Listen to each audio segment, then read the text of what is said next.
هو انت لسه ابن امك؟ نعم، بتقول ايه؟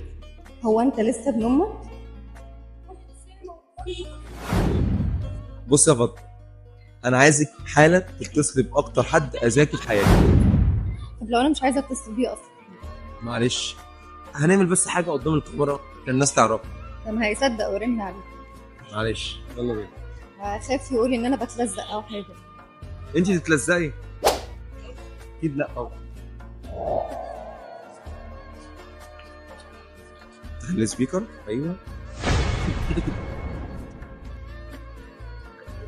الو.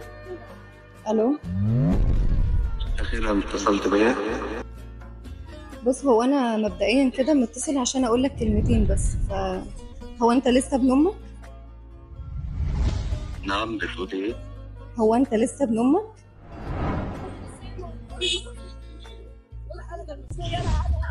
طب بص، يعني هقول لك. بص انا يعني ايه، معلش تعالى لنفسك بس كده واسمعني. عايزه اقول لك كلمتين للاخر وتشكر جدا، يعني تشكر جدا.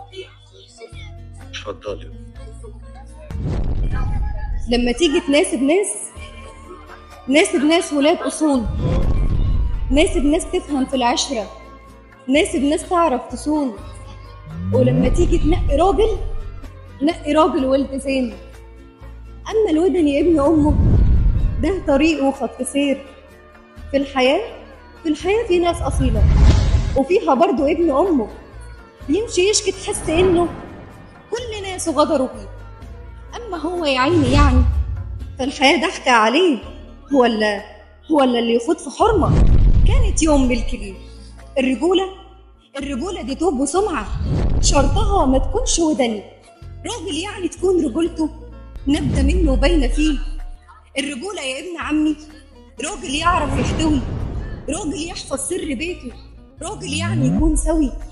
اول معايير الرجوله راجل يبقى مش شريكي، راجل عايش يبقى راجلك، مش رجولته تبان عليكي. فلما تيجي تنقي راجل، نقي راجل وبعنايه. فيها ناس ولا تسوى نتله، خلي بالك تبقى غايه. ولما تاخد بنت ناس احترمها وخاف عليها، اعتبرها زي بنتك، اوعى تقسى في يوم عليها. بس مش عايزه اكمل صراحه. هو لسه في كلام تاني؟ مع السلامه. متسكه في وشه؟ انا اللي قفلت سكه.